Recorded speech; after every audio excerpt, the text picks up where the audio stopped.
familiar faces, senior professionals, and industry experts already here. So let me take this opportunity and thanks to the ICMI RVO by giving this opportunity to share the views on IBBI's new guidelines will be effective from 1st of October. Guidelines on use of caveats, limitations, and disclaimers. Although these terms are very used interchangeably regularly for our reports per se, but it's important for us, being the super specialized experts, to know their definitions, implications individually, so as to gauge and represent proper disclosures in our valuation reports.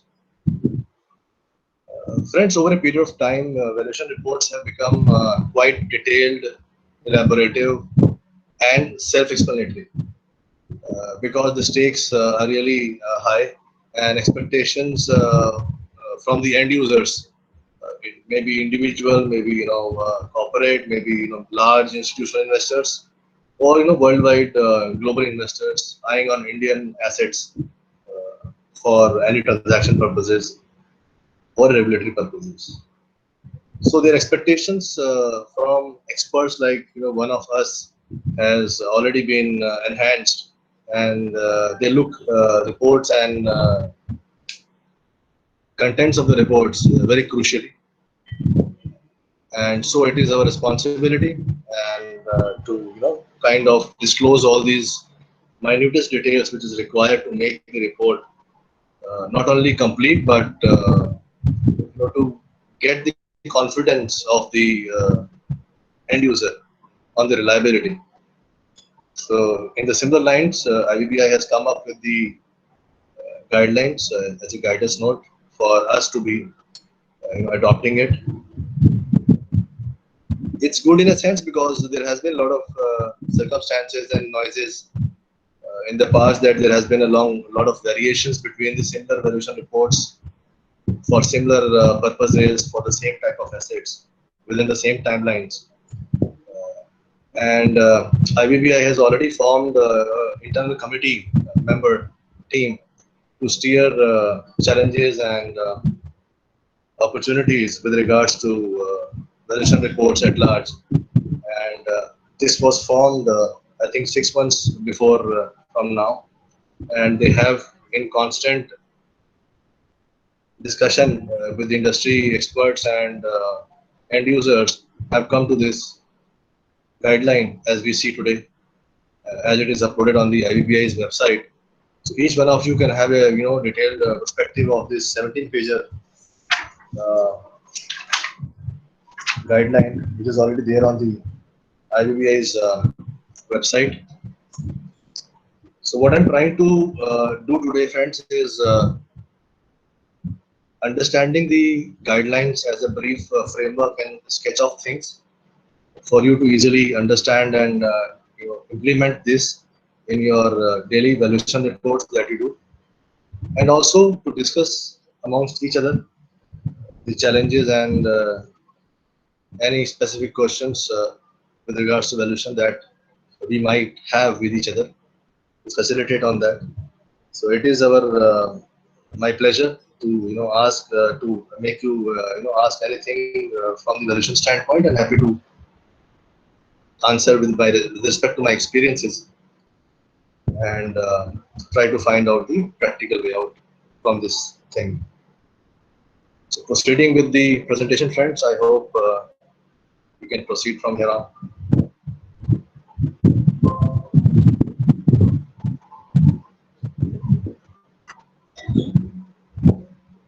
The effectiveness of this guidelines is coming from the valuations completed by the registered valuers on or after 1st October 2020.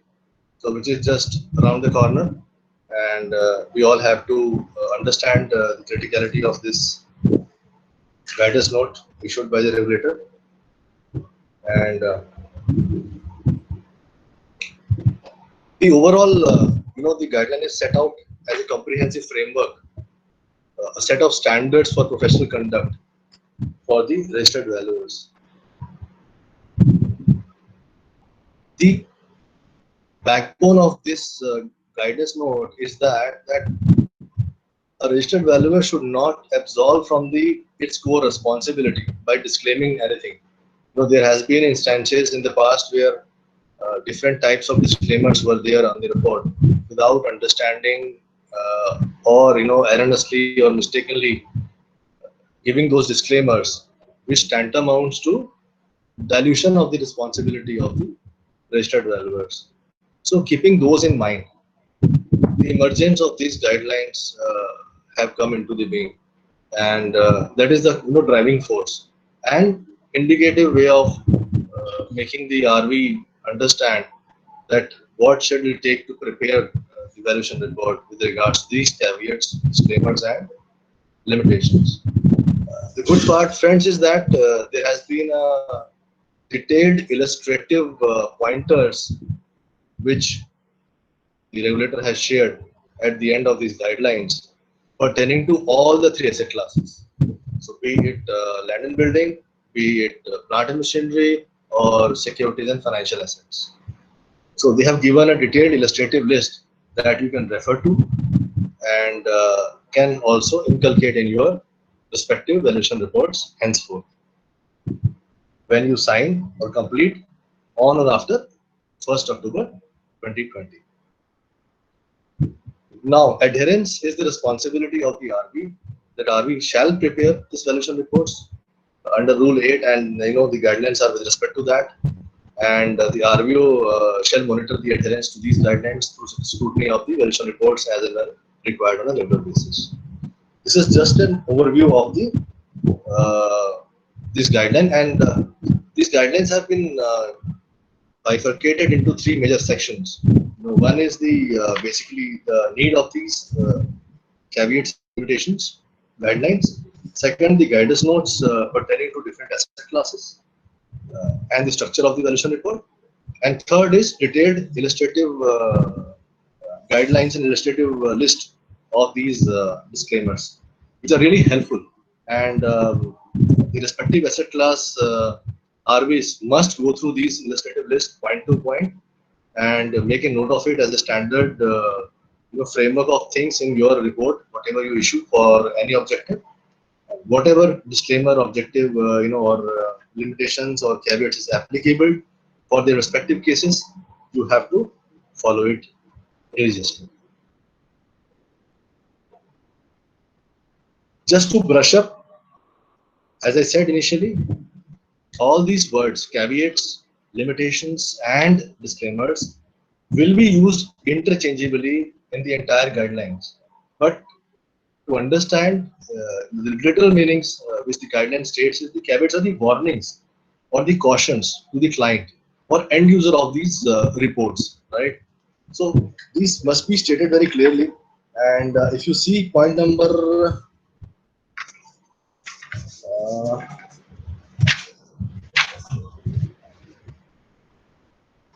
3.3 in the guidelines, you will again get a snapshot of definitions of these three things. But basically, it means the warnings and cautions to the client for any particular detail that you want to put up in the report.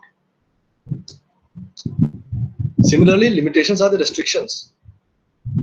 Whenever there is a scope of work defined to you from the client, and there are certain restrictions or limitations which you as an expert pose during the performance of your analysis or completing your scope of work. So those typical limitations you should state, and those valuation opinions are always subject to these limitations. So these limitations are very critical, very important from the end user perspective, because what we as an registered valuer have gone through the entire process of valuations and have done our valuation analysis and opinion subject to these limitations. So stating these limitations is of utmost importance. Disclaimer is a very crucial point wherein lot of rights and obligations are enforced and exercised by the client, by the parties who are already legally in relationship with each other, right? So disclaimer is very critical in some aspect or the other. We will talk about disclaimer in detail later in the exercise, and we'll come to point to point thereon. So just to brush up, as defined in the guidelines, caveats are the cautions and the warnings to the client. Limitations are, subject to any restrictions that we form whenever we form our opinion of value. So in our way, these restrictions are there. And disclaimers are generally the rights and obligations that will be exercised and enforced by parties in a legally recognized relationship. And I will come to various aspects of disclaimers soon after this. Now the guideline, as I said earlier, talks about different pointers here.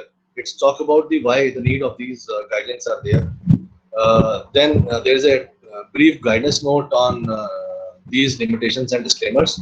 When it talks about that when the valuation report is required, what are the typical contents of the valuation report, a brief procedure, typically for all the asset classes to be followed, and then the illustrative list of the valuation report, the contents and tangible assets and other things. So quickly proceeding towards the need.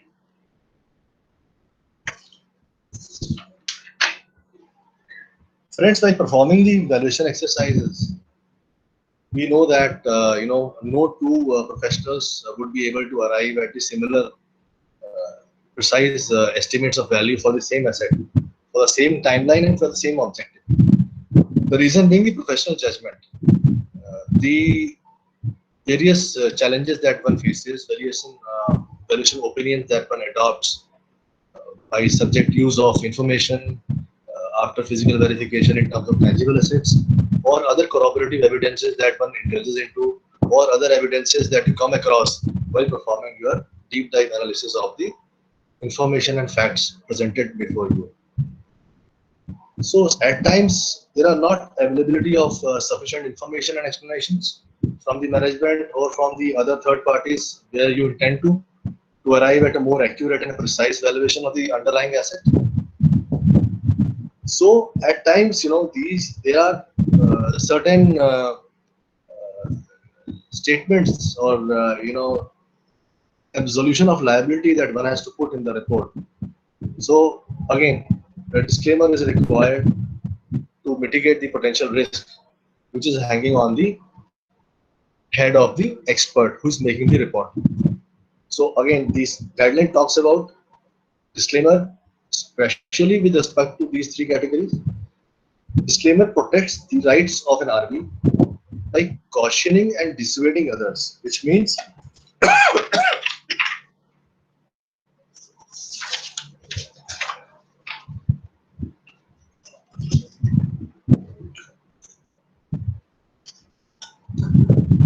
it helps the end user in understanding that what is the rights and obligation of an RV and where his duties are covered up, absorbed after a period of after a boundary. Then disclaimer limits the liability of an RV since it serves both as a warning and a way to mitigate risk. Obviously, if you are writing certain disclaimers pertaining to use of information and inputs given by the client or procured from the third party corroboration, so you will have to put those kind of disclaimers as and when required for your valuation report, so that you are not able to incur those kind of liabilities like from happening of certain events as and when they happen, and to limit that liability on RV's head from the actions of the company or the client who has engaged us. So these reports have to be tested from a legal evidence because our specialized reports are forming a legal evidence in judicial proceedings.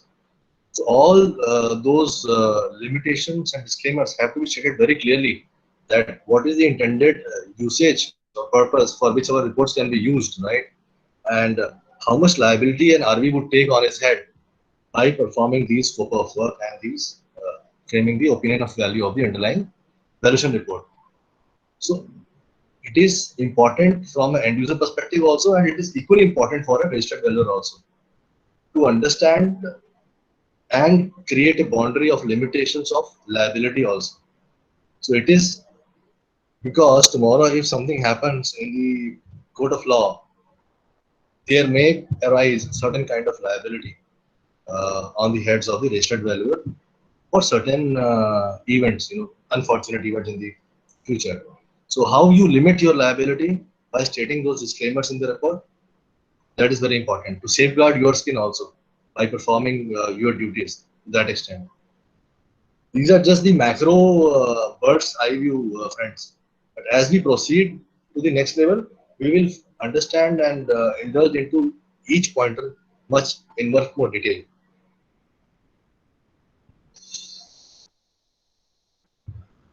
These guidance note, friends, have come into the being again. It talks about that there's a public concern on valuation and its impact on the stakeholders. And with change in valuations from past 8-10 years, as we see very closely, there must be change in valuation every decade, every year. But especially, the guidelines talks about that banking and financial institutions are concerned at the sharp dip in the valuation of the assets of the borrowers in the recent times. Socio-economic pressures are already there, but again, the parameters, the standards under which these reports have been framed, and the professional judgment has been applied at various levels. So, in order to mitigate all those challenges, for the end user perspective, this guidance note is coming to being, where they're trying to give professional level playing field for all the valuers here to disclaim, to disclose all these important aspects for the end user to make a judicial decision based upon our detailed reports, so that whosoever is the end user is able to understand the outcome basis all these limitations and disclaimers. And as an RV also, we should apply due care while performing our duties, and able to disclaim liability for certain things that we counter during our course of exercise of valuation opinion. Also, there are cases, friends, especially in case of financial asset valuers, friends, where a lot of information has been directly absorbed as and when given or adopted by the management or the owners for our calculation purposes. So this guideline says that these inputs from the management or the founders have to be investigated, deep dive, corroborated with respect to the industry, with respect to their peer group competition, macroeconomic scenario, and tested back. So you just can't take the inputs from the management and apply the evaluation methodologies or frameworks just like that. So you have to deep dive into it. You have to cross check, verify it, and you have to put such statements. So I will tell you in the standard it mentions very clearly.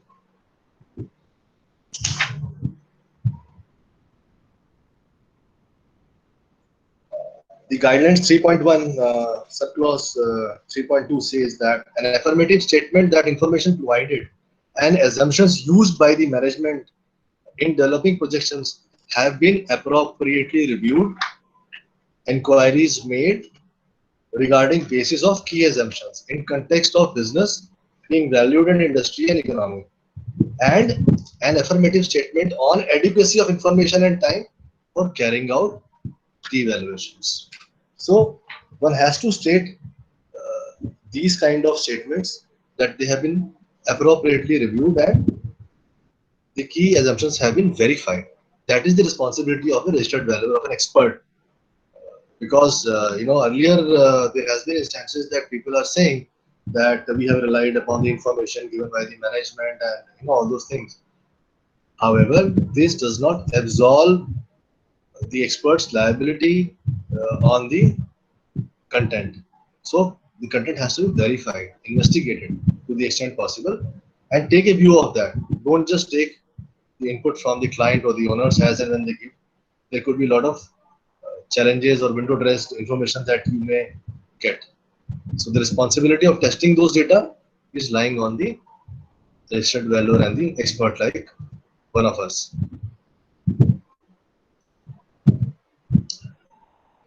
The RB may, identify. This was I was talking when I was discussing about the, disclaimer pointers, as guideline also says in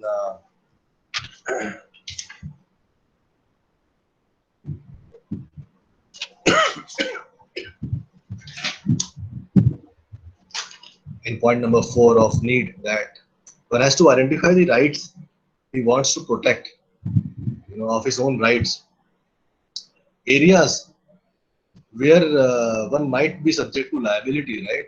That how to restrict your liability. You're liable to certain authority, you're liable to certain extent of the valuation opinion.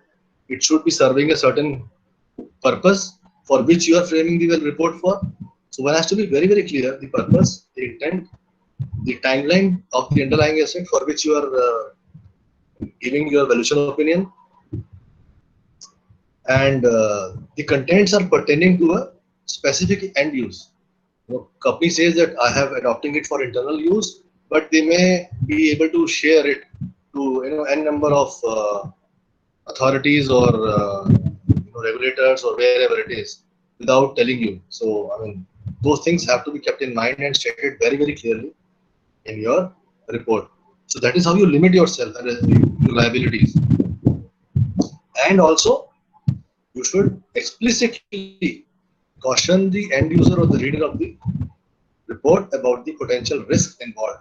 So there may be issues and circumstances, friends, where there has been a change in detailings, in updates after signing off your valuation report. It is a very, very general challenges that we all face every day now and then.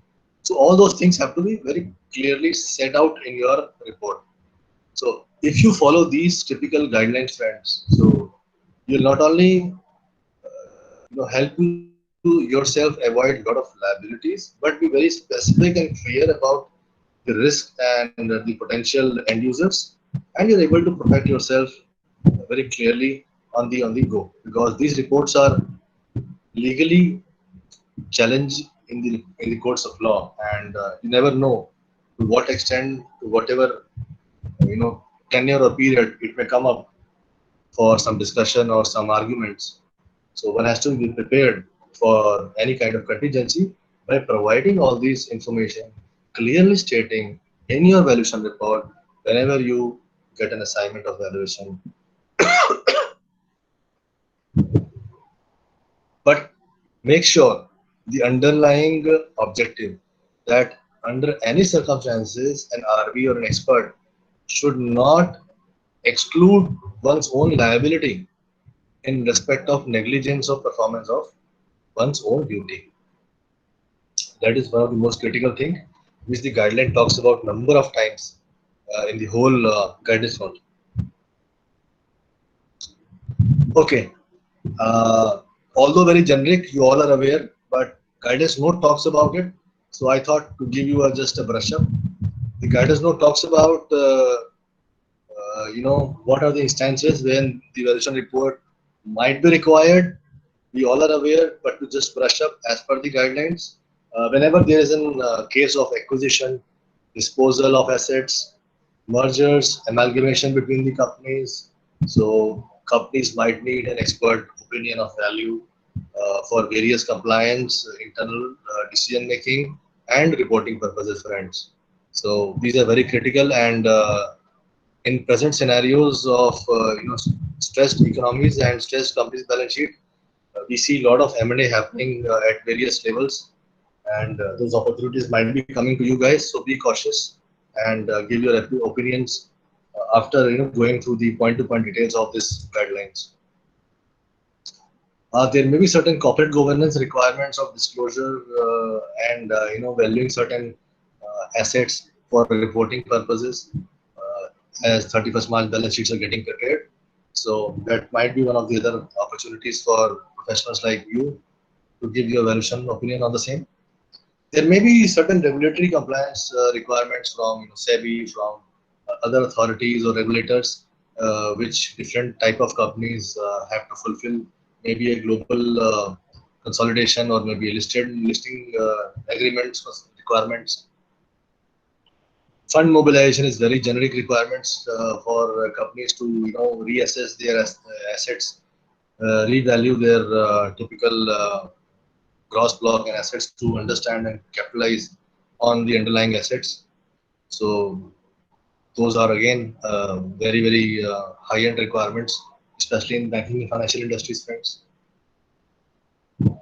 Disputes are a very interesting point. I mean, whenever there is a dispute of between the families, between the companies, or between the management, so there has to be clear unlocking values of the assets between the parties have to be shifted, and hence expert opinion is required.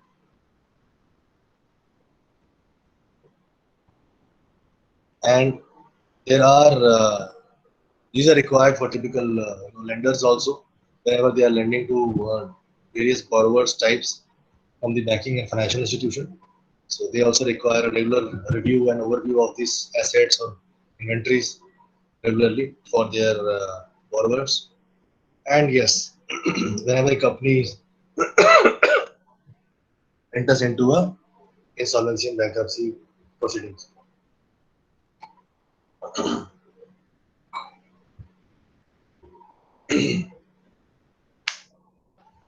Then, friends, the guidelines touches upon the contents of the evaluation report.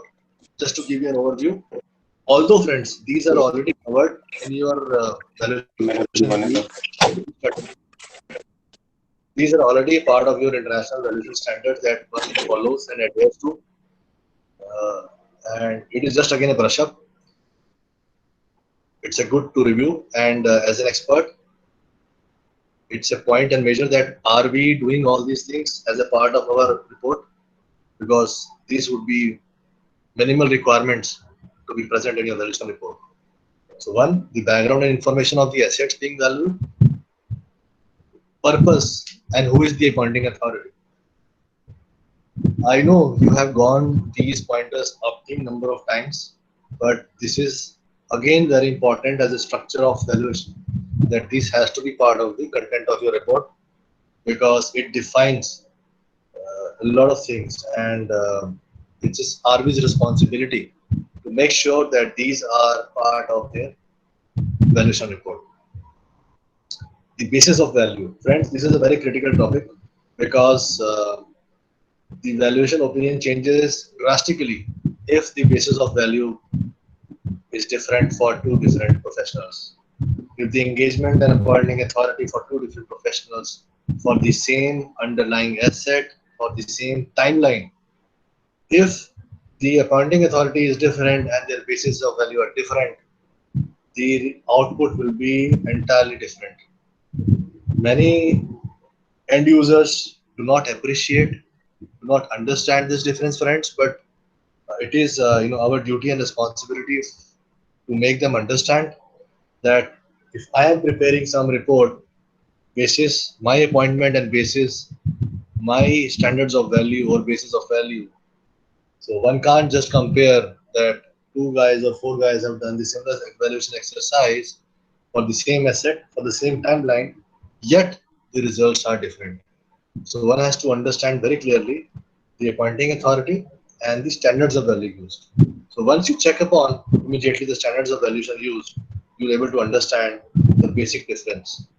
For a same, I to give you an example, for a same stressed assets friends, if you are being appointed by a resolution professional internally in the CIRP process, your standards of value would be different fair and liquidation value, right?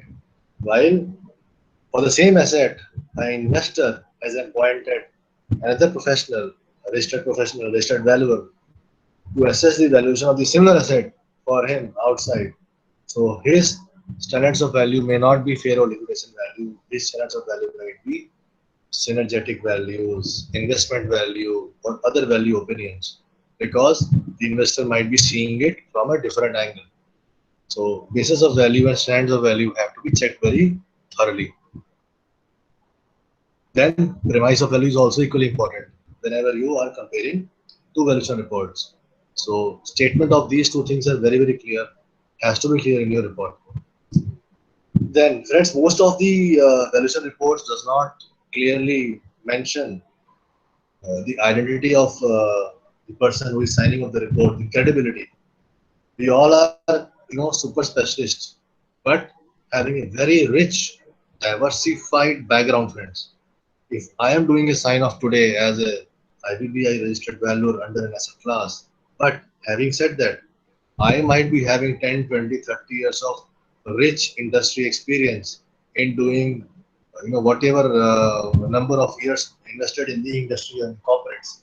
So by giving that explanation, by giving that detailing in the report, you gain a lot of confidence from the end user.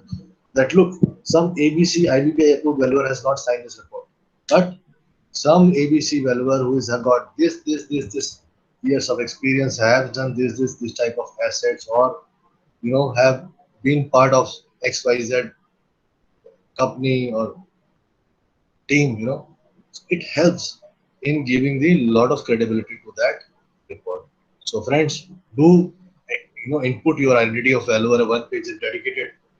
It's a showcase, for all international reports which goes. They carry a lot of detailing to showcase their valuers and the team involved in the valuation. So don't miss out, friends, these things. Then, most of the valuation reports, friends, do not state very clearly the intended users of the valuation. So it is very important that purpose for which it is being made, appointing authority, and hence who would be the likely users of this report as per details declared to you. So once you fix them, it is good for you to limit your liability and risk involved, friends.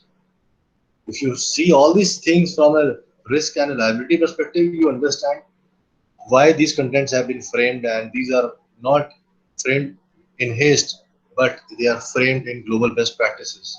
They are framed to gauge your responsibilities and rights and risk involved. Then, friends, you have to disclose your interest or conflict of interest, if any, with the underlying company or the appointing authority, because you have to be independent. You have to follow the code of conduct of the valuation rules, as we have all gone through it. Then, the date of appointment, valuation date, and the date of signing of the report. These are all crucial from the, again, end user perspective also, and from your perspective also. Details of inspections undertaken and investigations done uh, by you and your team to form an deep dive analysis or opinion of value, and how you went from the inputs given or limitation of inputs given, and how do you went to the conclusion. Very important part. Very descriptive. Okay.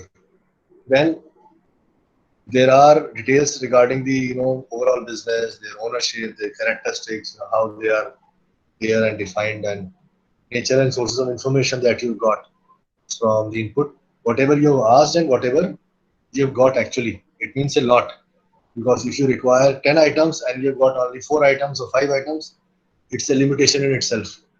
So the reader of the report must understand these basic limitations, which is posed upon you, and how you have taken those decisions or calculations. Then your significant assumptions while performing the entire valuation report. Then the procedures adopted in carrying out the valuation, or the valuation standards that you followed. Again, friends, this standard guidance note gives you a brief on the procedures also that one should adopt, which is just next pointer from here on, which clarifies a lot of things. Those are all unsaid guidelines, friends, but these particular guideline from the IBBI is giving you a very clear cut picture of things that you have to do, and checklist, which is very good in a way. Then friends, restrictions on the use of report, which is very important. That if any, those restrictions you have to mention in the report. Who all can use your report and who can't. To whom all you are responsible and to whom all you're not. Major factors in affecting our valuation exercise and anything subject to that. Then how you are arriving the conclusion out of all the methodology that you've adopted, all the standards that you have gained, inputs that you have used, you know, and assumptions that you have made, and hence very important friends, for which we are here today all because to discuss use of caveats, limitation, and disclaimers. That is a very critical part of the report because the report output is can be influenced heavily because of these inputs. It has to be stated very clearly and categorically in your valuation report. So, friends, I think we all have been issuing and making number of reports in our daily life now for various authorities or various corporates. Still, there's a lot to learn and gain from mutual exchange of knowledge and information. And as the industry is also evolving, a lot of input is exchanged between the teams and professionals like us between each other. So we have to set standards for ourselves, benchmark ourselves, and create an opportunity for upgrading oneself from oneself only over a period of time. That is very important. As I said, the guidelines here give you a brief sketch about the procedures involved in preparation of a solution report. Most of the times, friends, we say that we are a technical. Again, these procedures are apart from all asset classes because even if you are doing a technical asset, friends, but if you understand and see the financials of the past, because those technical assets give rise to the excessive cash flows, and everything is recorded in the output. So these financials or the output are the result of the productive assets that you value as a specialist asset class valuer. And for my financial friends who are SFA valuers, they are very well versed with the financial statements and they go through these financial statements, past and projected, and they. I'm sure they are doing a lot of industry analysis also, strength, weakness, opportunity, threat analysis also, and comparing the underlying subject companies transactions with the similar transactions of the industry in the market to understand the market behavior, market demand and supply going on at a particular time, and also to understand the company from a listed market demand supply perspective. I'll give you an example, friend. There's a company which is, let's suppose, into the hotel industry that has come up to you for valuation, and you being a land and building valuer. So you apply all your best procedures, techniques, ask input, do deep dive inspection and investigation, and you come up with a conclusion of value. So you say that the present hotel has a value of 10 crores. But I would request friends that you also deep dive into the financial aspect of the comparison of market also. That similar set of hotel, if it is listed, what is the valuation that one would fetch? For example, my hotel is a 100-room hotel or a 50-room hotel. So such a small hotel, if that is listed hotel in the market, or is there any trade in the market of such hotel? Somebody has bought and sold similar kind of asset. So what is the per room basis, valuation of that hotel has come up to? Subject to the category I am 2 star, 3 star, 3 star plus, 4 star, 4 star plus category. That will give you an obtained confidence not only to you but to your end reader that you have done a valuation under certain particular methodology that you adopted, but also you have explained, corroborated and investigated the other aspects available in the market demand and supply and behavior of that particular industry. It is good from a standpoint that you understand the market supply and demand, because ultimately whatever value friends you give to that underlying asset, it has to be transacted, it has to be went ahead for certain purpose or objective for which you are being engaged. So never try to give your valuation opinion from single approach basis. Try as far as possible adopt alternative approaches and help disclose those approaches in your valuation report. Very important. It will give you a lot of confidence to the end users, and your client would, I think, applaud on your this extra effort. And do take your extra money from the client and charge them basis your scope of work. And the scope of work detailing you have to give to your client and tell them, boss, I have these things have to be done at my end, and so my fees would be based on my XYZ man hours, for example, right? Then, obviously, discussions with the management is very critical to understand what they think, how they think, what are the value drivers, what are the limitations, what are the industry challenges, where they find their particular subject company to be comparable to, and why. All those whys and hows you have to extract from them, and then corroborate yourself independently from the market. Again, you have to take the inputs, but do not rely on the inputs as is. You have to test that in the market, corroborate that yourself. Then you might have to review a lot of documents and agreements. For tangible assets, you have to obviously visit the site, see the conditions, do a lot of qualitative, feelers, because at times, qualitative analysis give you a lot of inputs in pricing. So, somewhere that there are certain presence or absence of certain amenities nearby, and certain things that you actually see on site that might give you a heads up to the overall valuation analysis. So, for example, there's an hospital, right? When you go for a visit, and you find there is a no hospital in that 10-kilometer periphery circumference.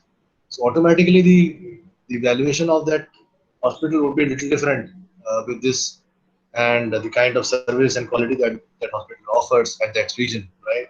The setup, the quality of work that they have done would be different from otherwise.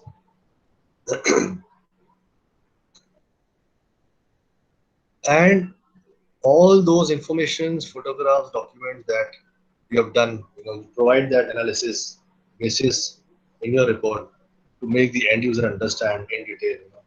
I have seen many reports, they are very abridged reports, I must call them. They just quickly say that, okay, we have applied these methodologies, and as per us, these are the conclusions, that's all. They don't state the detailed methodology, standards of value, what they have done, assumptions, investigations, blah, blah, blah, blah. It's all missing. So it should not be like that, friends. It has to be very much detailed, and one has to follow minimum guideline on the contents of the valuation report, as we have just discussed briefly before procedures. And these procedures are very important from every asset class perspective, friends, because I don't think any asset class is lesser than the other asset class. Why? Because everybody has got an impact on the financials, right? And again, financial itself is very critical because a lot of intangibles are part of your valuations, friends, and we are sitting in an economy which is all surrounded by intangibles. So overall valuation as an enterprise level in today's world is being driven by intangible friends than tangibles at times. But tangibles carry equally importance because of the productive assets nature, and it cannot be replaced. And hence, we have to do the assessments accordingly. Again, these are very, very brief specs. You are aware of all these things, but good that the guidelines here touches upon these few pointers, and I try to put them as easier format as possible for you to just go through them in 15-20 minutes to grasp the entire guidelines for yourself.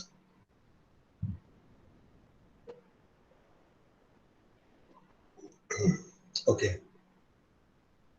Now the guidance note talks about the illustrative caveats directly, right? So some are generic, and then it talks about the specific. So what I'm doing, friends, here with you is I will be discussing very briefly some of the illustrative caveats and limitation disclaimers here, because the guideline itself from page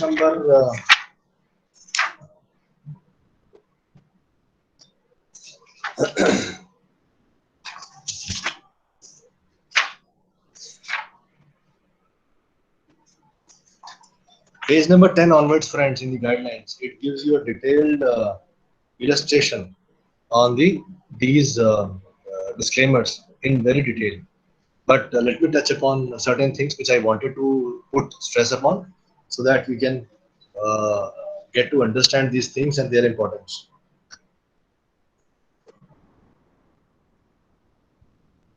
As we were discussing, friends, that why we have to mention the end usage of the report restriction, because you are engaged for a stated purpose, and for a stated purpose the requirement of end usage is very, very clear.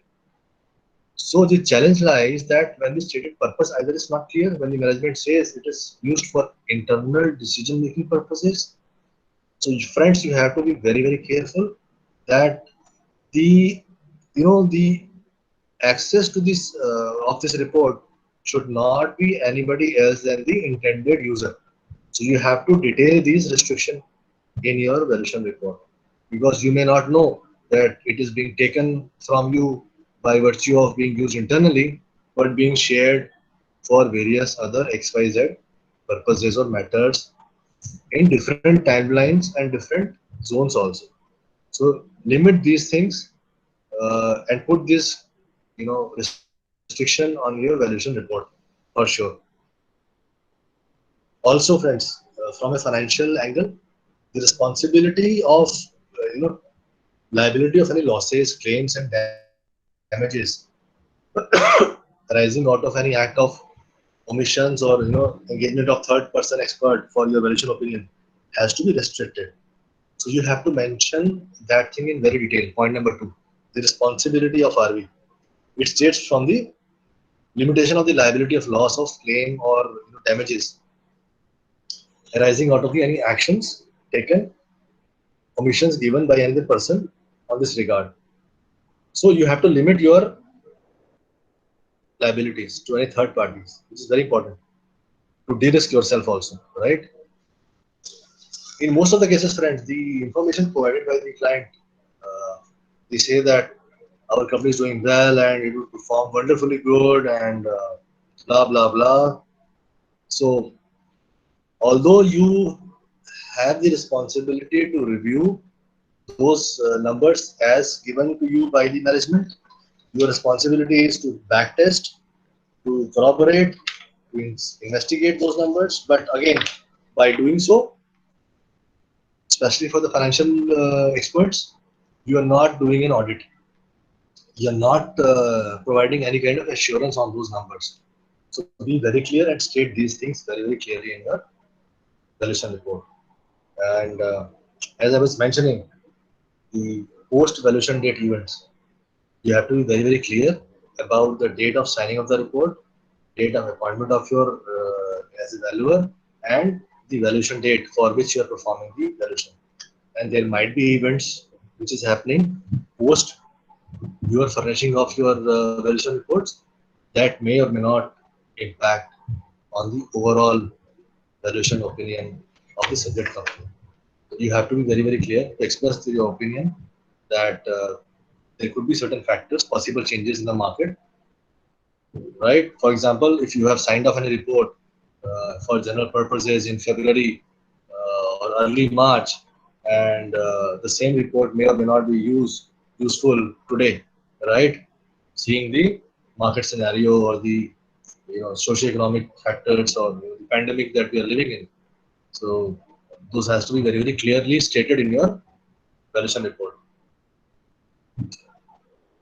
Then, okay, there are a lot of factors. There is, your work involved in analyzing the financial information and accounting records. Your work is not on the checking or auditing the accuracy of the information given in the report. You're not expressing any audit opinion or any form of assurance to the client, but you are expressing an opinion of value for the subject purpose, for the subject timeline, for subject asset for a specific reason, right? So again, you have to state this very clearly in the report that whatever you are doing it for a specific purpose, and it is not tantamounting to any kind of an audit opinion or an assurance for the information that you're furnishing. Okay, at times, friends, what happens is there are cases where you are not able to provide absolute value or numbers at times. There could be chances, right? So, for example, if you are valuing an typical asset when a company has come to you for sale of the company, so your estimating is best worth from an internal perspective, that what could be his best possible value over a period of time and maximize it for the client because he wants to sell the company. But understand, friends, whatever value opinion that you might give, this is upon standards of value and premise of value. Ultimately, the investor will come with its own stated underlying standards of value and with their own sunglasses, because value lies in the eyes of the beholder. So, whatever value opinion you will give, the valuation opinion may or may not be same for the investor. So, at the end, in most of the stake sale mandates, you may end up giving a range that okay, as per our detailed analysis and input shared and the market analysis we have done, uh, we feel that the optimum value that your company might fetch, subject to limitations and conditions expressed herein, is in the range of 100 to 110 crores or 100 120 crores, something like that, right? So that you can always give when you are doing these kind of assessments. Uh, they allow, but again with a disclosure that what all things that we have to, but these things have to be reasonable. You should not post, ranging from 100 crores to 200 crores. This is not possible, right? It has to be very reasonable and defendable rate that you can prove also that why you're saying so. These are allowed, but has to be disclosed.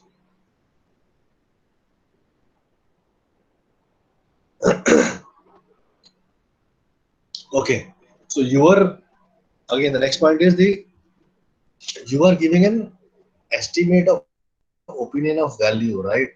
It might be absolute number, it might be a range, but the actual market transaction which actually undertaken, right, for the underlying asset may or may not be the same, right?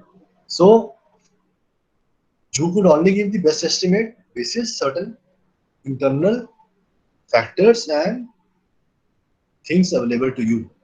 But as I said, the investor is coming from outside with different glasses, with different subject standards of opinion, and he might give a different value, either higher side or lower side. So it does not mean that whatever value you give has to be around that target transaction price or not. It may or may not be, right?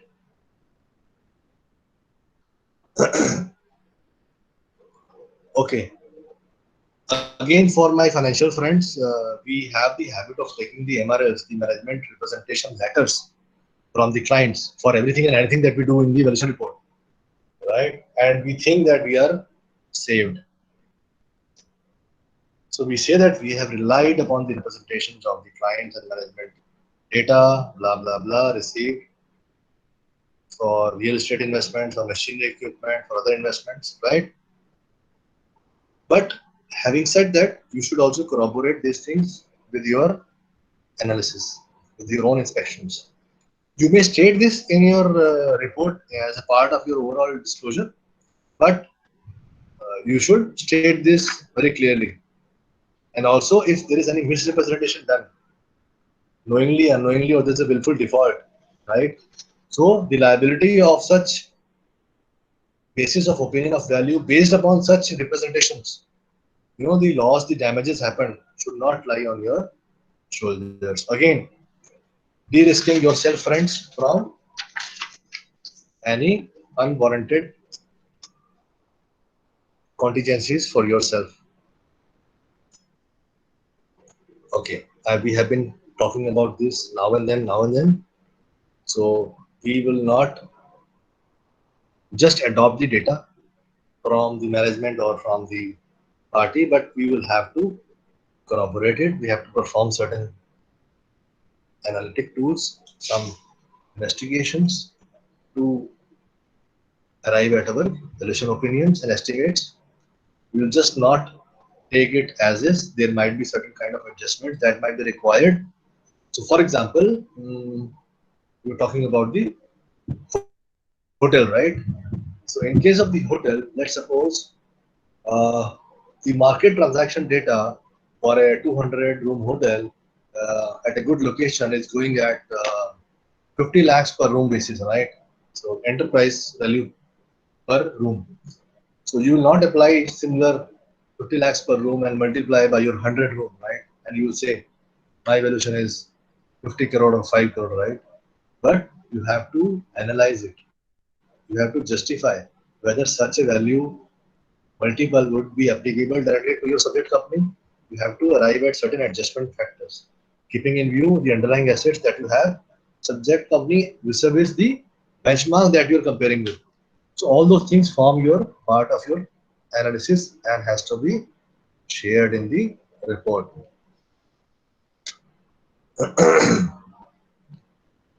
This is very interesting. At times there are industries which a lot of compliances are required by the company to be done to the relevant laws and regulations. Otherwise, it might prove to be their business risk. Um, for example, companies which are into defense equipment manufacturing, the companies which are into pharma. USFDA has been a larger threat to many companies, and we have seen degrees of listed companies going ups and downs the road because of these typical compliances being not met or being slipped through, or some glitches here and there, tantamount to huge goodwill loss and market capital loss. So these have to be seen very, very clearly, and those things have to be analyzed, corroborated, and inspected in very great depth, so that any future contingent liabilities, as they may arrive on our shoulder, has to be avoided. So all those things have to be seen very carefully, friends. There could be, various other factors affecting your valuation report, like, you know, today when you are valuing a company, there might or might not be, competition. But tomorrow, there may be a probable competition emerging from the market, and the entire forecast that is given to you by the client goes for a toss, right? So those things have to be very, very clearly identified and stated clearly. In most of the cases, friends, we have seen in last 2 years, we are very sure about the returns on the government bonds and the corporate bond market. But the kind of swings that we have seen post IFS fiasco, I mean, the faith from the bond market has already gone for a toss, at least for a normal, learned Indian, so to speak. So all those things have to be very carefully understood, digested, and mentioned in the report, and we should not affect your liabilities also and restrict to further details. Okay. These are largely, unavailability of information as on valuation date. Uh, this is majorly a challenge, a big challenge, friends, for companies under stress.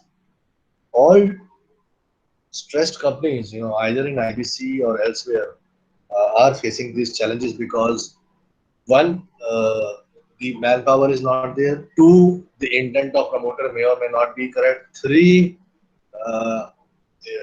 there may be other challenges. The company is locked down. The data has moved from X to Y location. Traceability of data, type of data that you get, and many number of things. So For the simple reason, you might not get the recent balance sheet which you require to give a report upon. You might get a dated balance sheet that we are seeing in many, for example, mostly in real estate cases. Balance sheets are not available for 4, 4, 5, 5, 6 years. So how will you give your valuation opinion on such dated balance sheets? So those pose a very great grave limitations, friends, on your valuation conclusions, right?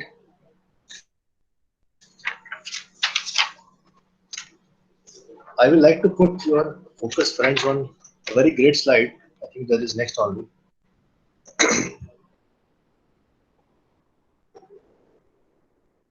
Okay, let me quickly go to this slide. It is details of caveats, limitation, disclaimers in valuation report, which is not to be used. Again, this is very important.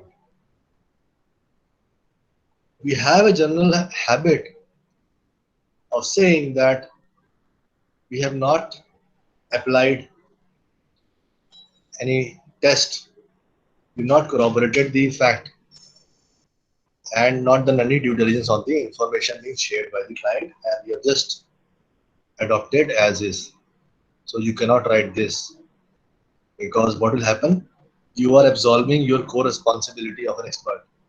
This is your duty. So you can't run from your duty, from your responsibility. So this is again very critical limitation that you cannot put in your valuation report, right? Which absolves you from your own duties. Giving disclaimer that physical verification I have not done when the law says that they are required to be done. Again, you in the current scenario, friends, you may write that subject to the pandemic situation, you have adopted alternative methodologies basis this. This is how you have seen the physical verification by use of technology, by use of other methodologies, by use of associates, networks, and not by yourself physically traveling there. But you have applied those things practically, right? So you have to mention those things. You just can't say that, okay, I have not gone there, I have not seen the assets, and I'm valuing it otherwise, right? Again, this is your core responsibility. Using of any market related data just like that, again it is your responsibility and duty to test that, to apply appropriate data for appropriate industry, for appropriate timeline, for appropriate end usage. Very critical.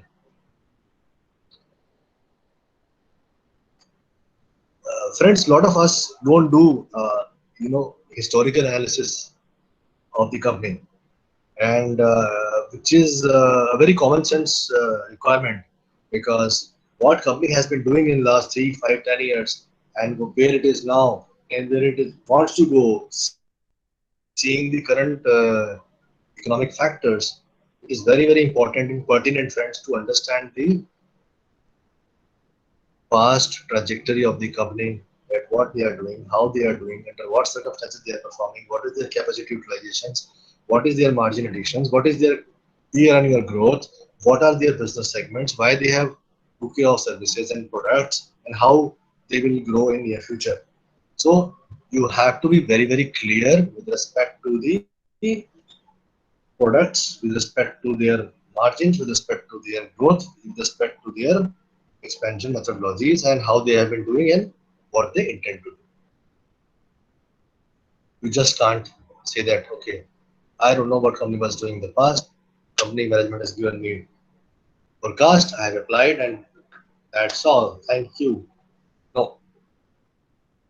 Also, friends, we have the habit of performing the evaluation if otherwise not stated in any act, to do by any approach that we feel comfortable or that subject to the availability of the information, we do by that methodology. No. As we are all super specialized experts, we know that we need to test all the three approaches in the market, and if those approaches are not being applied, why not? And if applied, then how we are concluding with those approaches, right? So do take these cognizance, friends, very seriously. You just can't write that. And there's a lot of debate, friends, in the last point where you use the inputs from an expert, which is required to fulfill your valuation report, and you say that I have not reviewed it or I have not checked it. I've just taken his report and taken that figure from here and adopted. So there may be the idea here is to make you understand that the other expert has understood the responsibility, understood the practical purpose, what test he has performed. You should be aware of that. You just can't take on the face that the other expert has given you a input and you're just taking it on the face. So this is again the responsibility rests with the principal, as the client has again engaged us and we are giving the opinion, right? We are the principal. So we are taking an input from the other person to complete our exercise. The prime responsibility rests on our head that we need to at least review his work, what process procedures he have adopted, and why. Kind of briefing with him, right? At least to understand that how that extent of work being used for your overall assessment of opinion of value. Because ultimately, you know how you're going to utilize that work and what is the end usage and purpose of your work. So that is very important. So these six things, friends, are very critical that you should not use and absolve your responsibility of being an expert by stating these things in your report. This is very important. It is stated in 3.6 of your guidelines. Okay, so quickly going back. Okay, it talks about tangible assets. So the guidelines talks about two, three places, right? So as far as the land and building experts are concerned, so it talks about that you should verify, check the title deeds of the properties, the legality on other issues associated with the title of the property, the sketch plans, land plans, and other photographs. You have to check any defects, in the property, underlying property. So for some example, the property is in a low-lying area, the property is next to a canal or a, whatever typical challenge or a caveat that you want to warn the reader that okay, rest assured, this is locating in this area, and hence the version has to be arrived similarly. Your observations, right, has to be very, very, very clear that how you see, what you see, any detailed uh, you have found in assessing these things, and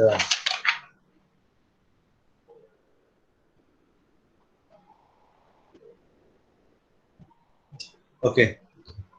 So these observations in the valuation process uh, are basically to examine the underlying property and underlying identification and description of the property. Because till the time you identify and describe the property attributes, again, the property is all about location, right? Simple location, location, location. So you have to understand the location very, very clearly. Even if a property is on the main road, but there is something between the property and the main road, the value diminishes a lot, right? Suppose there is a dummy plot and the entry is just a, you know, uh, a gully, one road simple to the, or instead of that, the entire plot is touching the main road. So the value changes, right?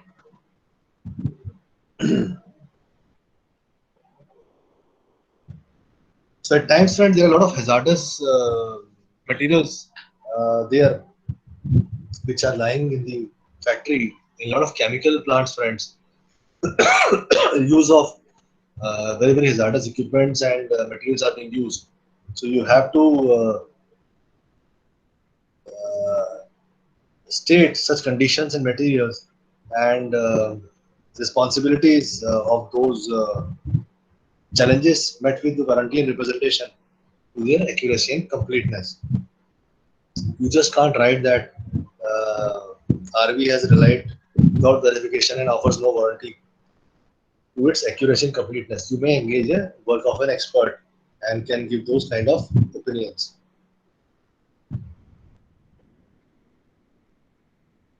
Again, accuracy of architecture plans.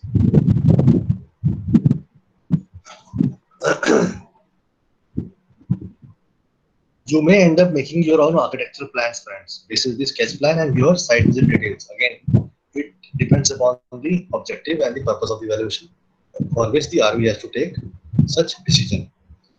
The validity of licenses and permits very critical. You are set up a factory for certain end usage, and that permits have expired or yet to expire, or a certain benefit which your factory needs to get to make your factory viable. That exemption is not there, or typical permit is expired, then that is becomes critical limitations on existence of the company, right? For example, your company is into liquor manufacturing or something, so their licenses and permits is very critical from that standpoint.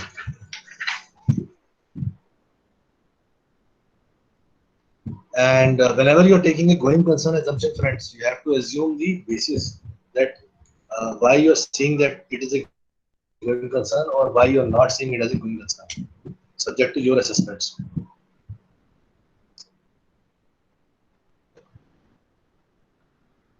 Being an independent third party, friends, we are not an advocate to one side of the party, but our opinion is always independent of either party, buyer or seller, or the guy who's arranging our valuation report, or for the intended user. So we have to be very, very arm's length and independent, and that is how we have to disclose our interest in the valuation report, that we are not interested party anyhow, and you have to detail your assumptions made in the report. Okay. Friends, I have not included the illustrative list here for all the three categories for a very, very clear reason, because they are very, very similar. Like the guidance note talks about repetitively from land and building perspective. So these two pages that we have covered, friends, here mostly talk about the land and building only. So if I jump off to page number 10 onwards, right? So 10, 11, 12, and 13, 14 talks about land and building only. And page number 15 and 15 and 15 and a half only talks about the P&L, right? And then it talks about 2 pages of the financial securities. So it states very, very clearly, as an example, how you have to write the disclaimers or opinions subject to your underlying valuation opinion, with detailed examples, point to point, which I think once you go through it, it is of much more easier for you to implement. Because if I keep copy pasting from these guidelines, it will make no sense for us to discuss here, friends. So I think let's open the house for discussions and individual challenges and issues, friends. I'll be more than happy to answer or uh, you know give feedbacks subject to my own knowledge and limitations.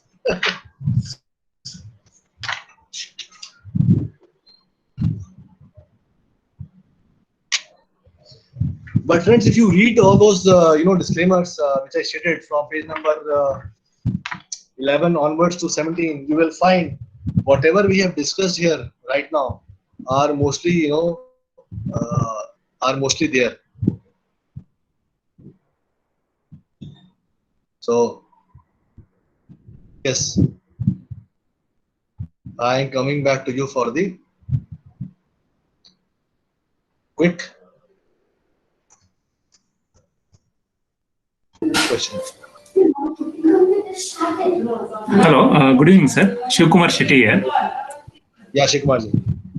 Yeah, thank you very much for sharing your knowledge, and this is very important topic also. And only last month I got COP from RVO, Oh, so this is an eye opener for us. Okay, then other thing is, sir, actually for industry, industry specific numbers to whether their uh, company's projections are in line with the industry or or not, to check where yeah. which is the best this one, sir, sites or sources we can browse through, sir. So can you please identify which asset class valuer you are for me Yeah, to give you a reply? SF. SFA. Okay. Okay. Sir, there are various, research reports. I'll give you an example. You go to BSc and NSC, Yeah, right? yeah. There are various sector reports for individual companies. They are listed there. Or you may find, when you Google them, various research houses, they publish some dated reports on their website. Okay. You can easily get those industry reports. For example, if you are doing a paint industry, let's take an example. Yeah. You go to a annual report of Asian Paints, for example, and other paint companies. Hmm. So they do management discussion and analysis column in their annual report. Yeah. Yeah. Right, sir. They describe industry. They Yeah. describe how the Asian Paint is performing this service industry. Yeah. If you read sir 10 annual reports of listed companies, that is your first solution. Okay. Thank you very much, sir. That is easy also. Second solution, the Asian Paint is a listed company, so there are a lot of listed analyst reports. You can always go through them and study them.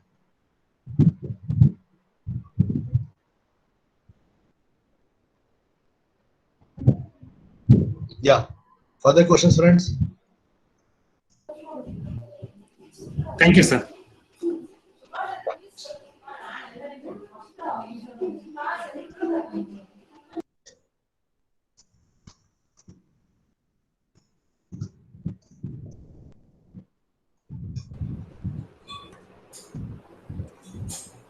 Any further questions, sir? Hello. Hello. Gaganji, this is Avinash here. Yeah. Uh, is there any particular database software or which can be helpful in this industry analysis, market analysis? So there are various softwares. CMI database is there, ISI market is there, value research is there. Again, these are all high-end paid databases which are used by large corporate treasuries or investment banks or research houses, right? It all Okay. depends whether how big is your requirement, whether you want to spend such kind of money or not, right? In today's environment, if you can get 70-80% of the information free on web, I will suggest go through it. Until and unless you require very specific information for a very high-end new industry, right? So Okay. for that matter, so a lot of platforms are giving you a lot of industry-specific updates. Even a lot of government of India websites gives you a standalone sector-specific updates. When you go to Make in India or this IBF website, it might be a year old, but it will give you a quite comprehensive information. Okay. But as far as referring to the various research reports, Yeah. uh, uh, they we can refer that just for our knowledge purpose, but we cannot mention their source. I think in the valuation report, na? Unless and until we get their permission or like that. See, again, if you have analyzed the market, let's suppose you have gone through 10 research reports and they're all talking about the similar market size, right? So you understand the market size is 1,000 crores, right? Okay. 10% plus minus. Hmm. So it is already there, right? Established fact that overall market size is 1,000 crores Hmm. and their margin is XYZ and their growth is XYZ. So it is already there. You can refer those in your, at the end that you have referred these uh, reports for analyzing their industry. Why not? Okay, because normally in any research report or Yeah, even as a professional, they mention that we can look if this report is being used by some other third party, the prior permission should be taken. Like it's a general, that's a copyright mentioned everywhere, right? yeah. But if you are disclosing that I have referred that or I have seen that I have taken it from XYZ sources, as we do, Okay. right? Whenever we make a financial report, we do an industry analysis and we write like GDP data we take from Government of India website or some other databases which is available on record, authenticated. So we mention those databases. Okay. So as far as these public databases are concerned, there is no issue at all. Okay, like NSC, Yeah. BSc, or like anything. Yeah. But Yeah. the problem comes when if I am relying on some research report or some report which is not a public database. It's a might be available on the public domain, but it's a like some specific entity has made the research report. Okay, so I think I'm not going to ask for their permission for so I think I can use that report only for my knowledge, but I cannot write in as a source document in my valuation report that I You have. can keep that as your backup files also. That is the best way of doing it. Pardon? Whenever asked, you can support that. You can keep those links or details at your backup source file Okay. so that you refer these data from these 10 sources. Okay. The challenge comes when those 5 sources talks about different numbers. Okay. Yeah, Okay. Thank you, sir. pleasure.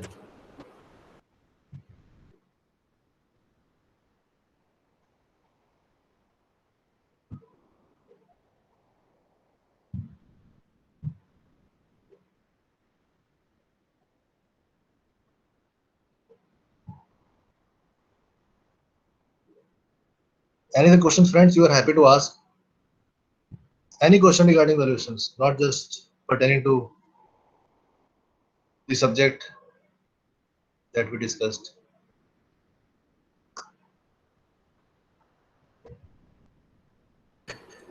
Sir, one more point was there. Please.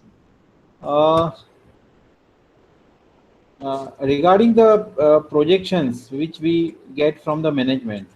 Okay. Yeah. So as we have discussed in detail that we just cannot rely on those projections and run our valuation working on that. Okay.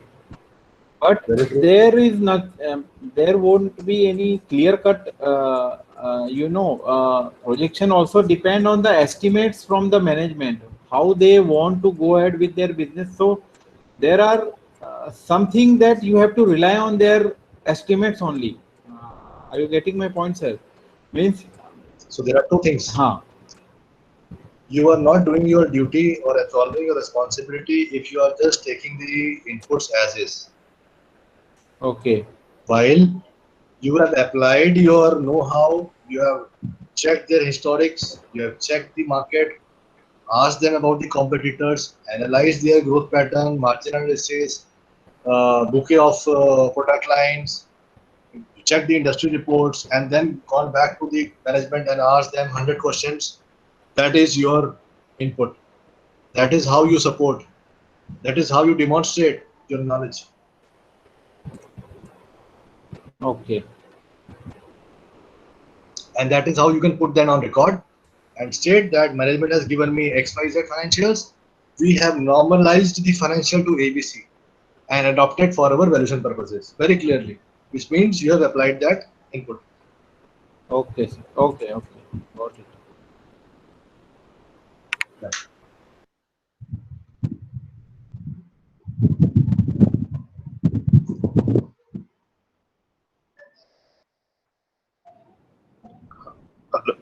Hello. Hello. Yes, Yeah, Gagan sir, I have one question regarding that. please. Yeah, this is Amit. Good evening, sir. Yeah, no.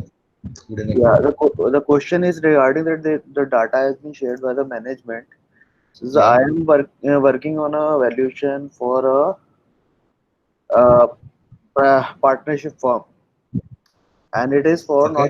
not a legal purpose or statutory compliance purpose. They wanted Mm-hmm. management perspective only, internal discussion and all those things. Correct. Mm-hmm. So, like with the companies, we get the data from MCA to re-verify and other things. Like for the partnership, we don't have the access for the income tax and other things. Sure. So, what I have done is I have taken the cash flows from them, and I have taken the same industry 3 4 firms from big firm which is listed firms. I have taken the data from for those firms and I checked out that the numbers is within a range of 5% to 6% changes here and there. And for that, I have asked a certain question with them, and they came up with that we don't have much of the employees, management capability employees. The partners are themselves is managing that, so we have a lesser cost there compared to the listed companies. So what else I should do to mitigate my risk there? No, I couldn't get your question. What is your challenge? Challenge is how to mitigate whatever they have given me the data. Let's suppose they have given me the projections for the last next 6 years. Let's suppose. So they So have given. as I just mentioned, as I just mentioned to the other fellow expert that three things, right?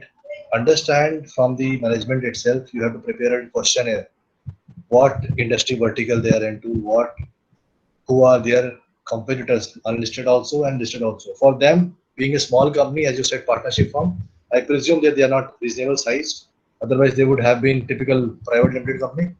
So it would be a challenge for them to identify a listed competitor, but you may ask for them from them a listed big competitor for you to understand their market behavior, market demand and supply, and also to judge transactions in the unlisted space from a comparable section space.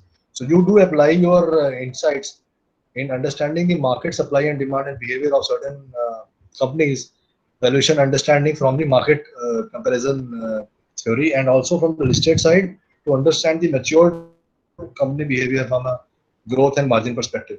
And then you may go back to the management for certain replies and answers, and you can change the respective management forecast accordingly, adopt it for your valuation exercise.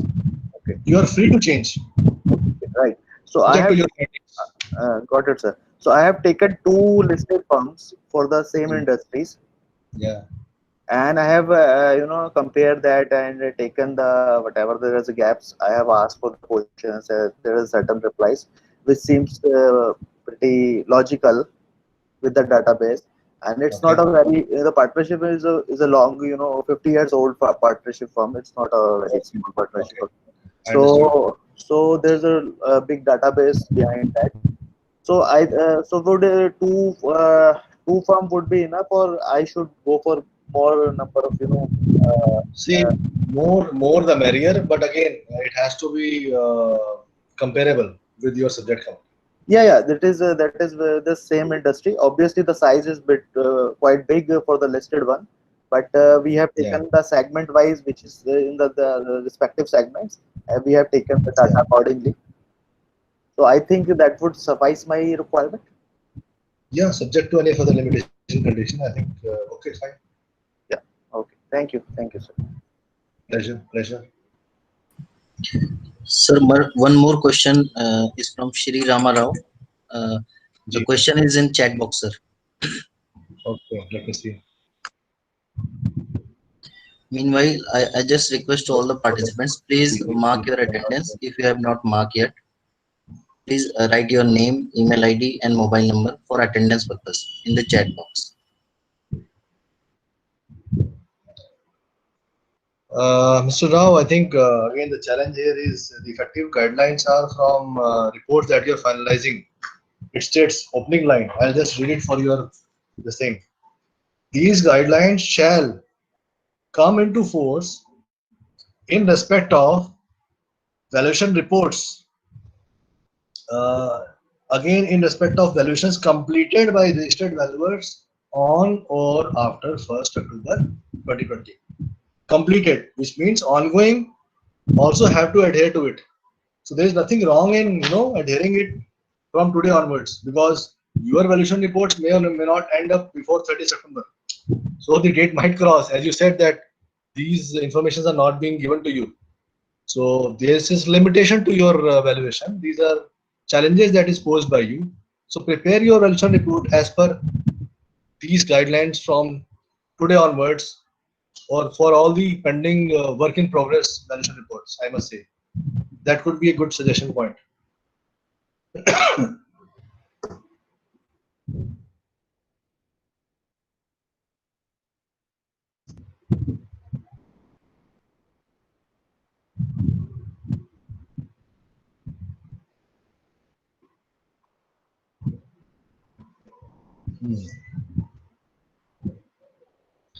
Pradeep Kumar ji has asked there's appointed valuers but corporate debtors not cooperating. Filed an application of section 19. It's a closely held company and directors are COVID positive. Sir, challenges are multifaceted. Are you talking about from a RP standpoint or are you talking about from a value standpoint? If you're talking about from a value standpoint, you have to keep asking and seeking information from the RP or other corporate employees or teams available with you, or take the help of the RP to get hold of any other employee on the call. I mean, you have to demonstrate your eagerness to avail, to get the information from the CD through RP.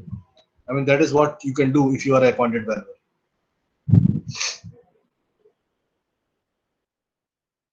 Ultimately, RP will file section 19 based upon your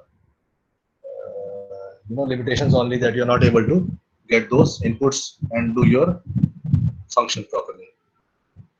Yes, friends, the presentation, the entire presentation has already been shared with the RVO team, and you will get that. I have already done that before the presentation itself, so don't worry about it. And I don't know whether the RVO might post it on the site also. I'm not sure. Most of my Yes, sir. We will host this PPT also in the website, I think and most also of the video. Yeah, or also the video link, sir. Thank you, Sandeep. I think most of my presentations are already there on the IPA and RVO website already.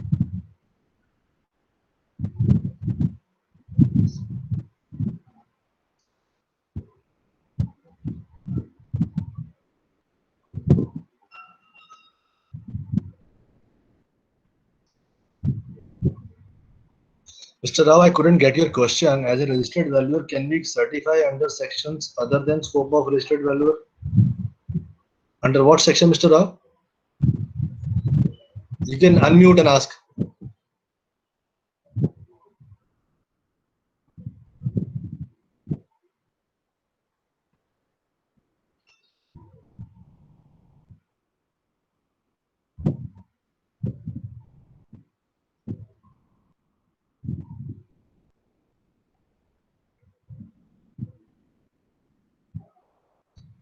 Any other question, friends? Happy to answer. Any question on valuation?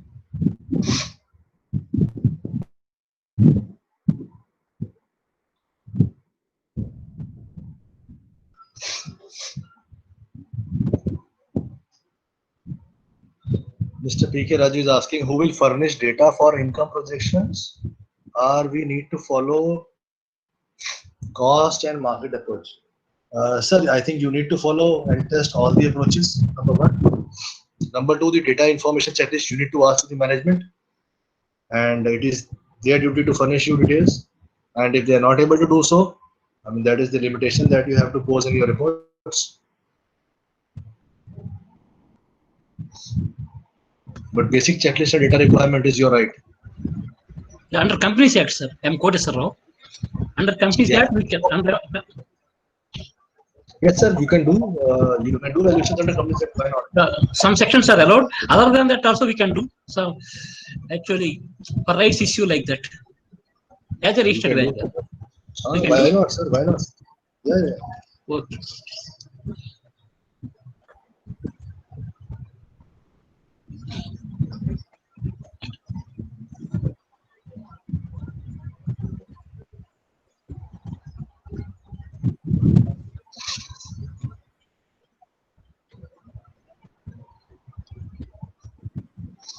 Any other questions, friends?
Yes, friends. Any other questions? Then we can conclude. Otherwise, Sir, we are having 1-2 question in chat box. Acha. Checking.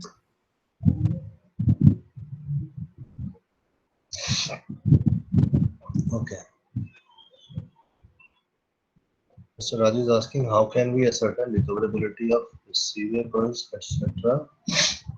IBC valuations. Okay, good. Now, Mr. Raju, windfall gains, is the term used for the debtors of a corporate debtors because they go absconding or there's no information from them. But yes, there are various scientific detailing that you can go through along with the RP. So there are balance confirmations that one has to take from the last auditors. If not, then from the RP. We should write to these receivables or debtors to facilitate valuer to get confirmation. You need to take a track record of these receivables from last 2 to 3 years, how they have been behaving, what is their business connect, how they are transacting with the underlying corporate debtor. Try to get the aging analysis, individual ledgers, if any PO contract available, to understand the credit lines given to them, and all those things to test the genuinity of these debtors, and then maximum information you could give according to them and take a call on that. I think that is how you go about analyzing these debtors.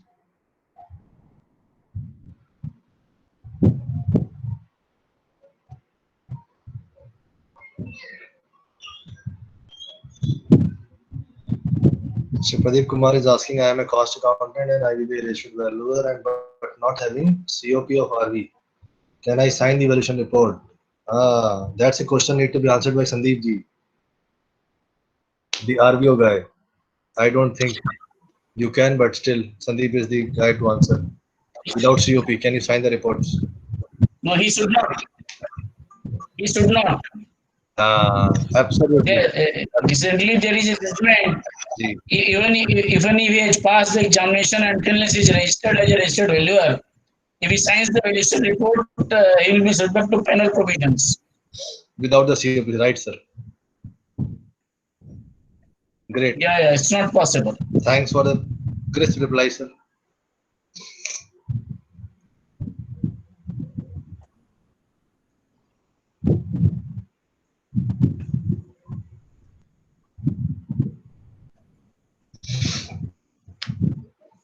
So again, a very debatable issue is raised: inventory valuation. Can an SFA valuer request client to include the scope of inventory to P&M valuer? If it is a manufacturing concern, it is the baby of the P&M only, sir. If not, then you have to anyhow engage him indirectly, depending upon the technical nature of the stocks. Can I put my opinion here? Please, sir. Go ahead. In my view, Yes, sir. as far as IBC is concerned, there is a clear guidelines from the Institute of Chartered Accountants, Institute of Chartered Accountants of India. In the there's a valuation committee is there. They have given the guidelines that the SFA valuer should not do the valuation of the inventories, because in that case, that impairment and all those things, SFA valuer are not competent enough to decide about the impairment and all those things. So it's always better that it should be done by the experts. And if that falls under the domain of say plant machinery or technical assets, in that case plant machinery. Otherwise, some industry experts. Suppose the inventories of the jewelry, and in that case the jewelry expert has to be engaged. Not even the plant machinery valuer or the land building valuer. So this is what and as far as the business valuation is concerned, business valuation wherever the again, the assets, depending upon the assets, you need to take the services of the experts. And wherever the registered valuers are available, please take the help of the registered valuer only. No, sir. I am also of the view that these inventories are technical in nature by far and has to be engaged directly by the technical experts directly. That is makes sense. When we are getting EOI, many of the resolution professionals are insisting that the done by the SFA valuer only. I categorically deny that. I cannot take in my scope of work. That's all. Even if for that reason, if I lose the business, I am doing that. Yeah. See, typically because a lot of erstwhile bankers are giving the stock valuations to the professionals, financial professionals. So people were a little confused whom to give the technical valuations erstwhile. But now I think things are getting more and more clarified and clear as we proceed. Yeah. Good. Hmm. Doing accounting entry and doing valuation are two different things. And Some experts are writing. and I don't think we are competent to do the valuation impairment study of any nature. Yeah, very true. Technical except the financial as instruments. True. Mr. Yeah. Munyandi is writing, IBBI also should recognize our valuation report is only an opinion. Good point.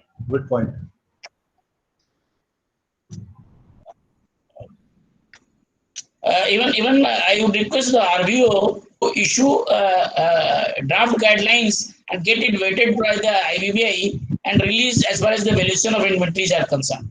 Yeah.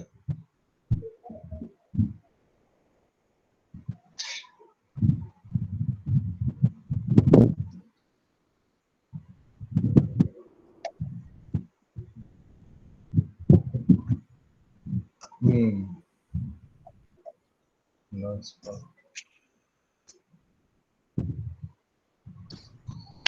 so, any further questions, friend, or we can wrap it up?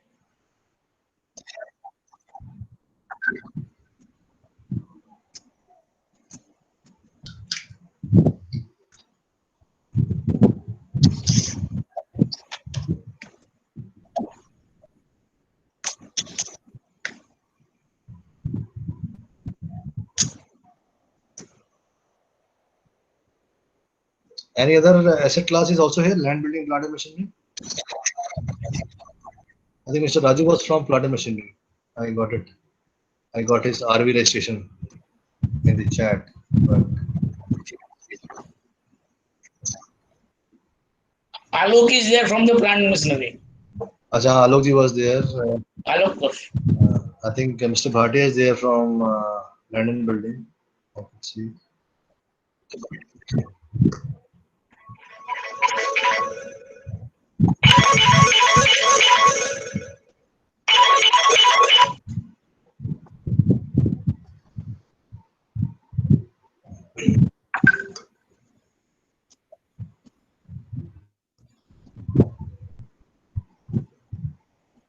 Oh, Mr. Amit Purohit is also there.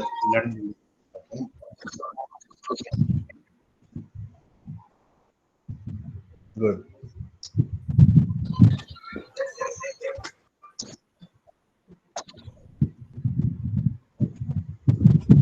So, do we have any another questions? Any of the questions? So, friends, do go to page number 10 to 17 point wise for respective valuers. I think the guideline has given you a lot of details to land and building valuers. They've given at multiple locations for civil guys and only for 2 pages for P&M and 2 pages for SFA. So please go through that and put in your templates in future valuation reports to be used from today onwards, and make it a part of your exercise.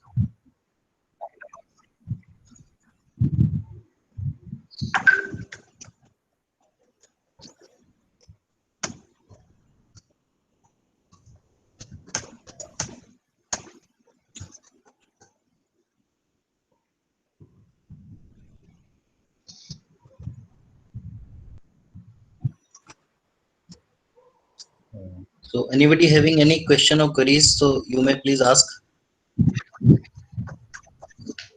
So one more question is in chat box.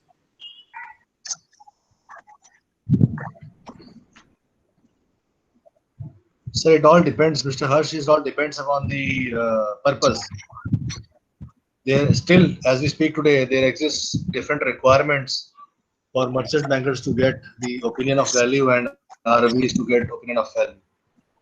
So till that time,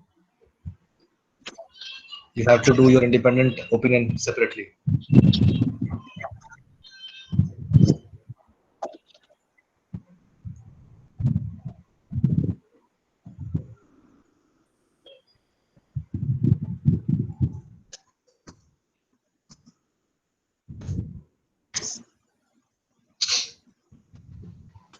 So any other questions you may ask, or otherwise we can conclude this session over here. Thank you so much. It was wonderful interacting with all you guys, and happy to assist anytime. You can drop me a text whenever you have an issue or challenge. Whatever we know or understand, happy to share with you all. So thank you so much, Gaganji. Thank you so much, sir. And thanks to all members for attending this Saturday webinar. Sir, one more question is in chat box.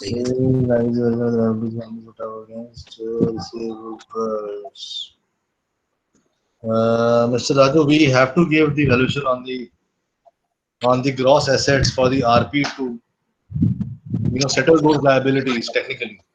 So please refrain to the gross assets in general.